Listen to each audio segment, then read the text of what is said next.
Hi, today we are going to see how to add music on Instagram.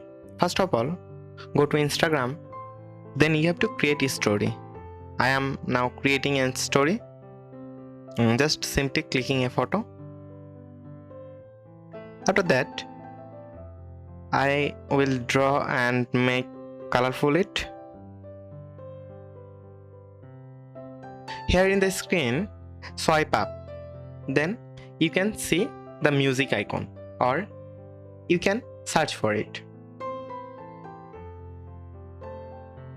Here is the music icon. Click on this and there is some music for you. Or you can browse music from here.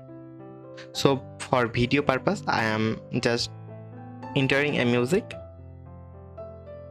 Then you have to choose how long you will take from the music and click done. And you can post it or share to your story. Going on your story, you can see the post that you have shared a few seconds ago.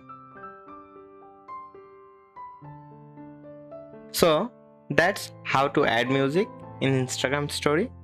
If you like this video, give the thumbs up, don't forget to subscribe and hit the bell icon. Thanks for watching the video.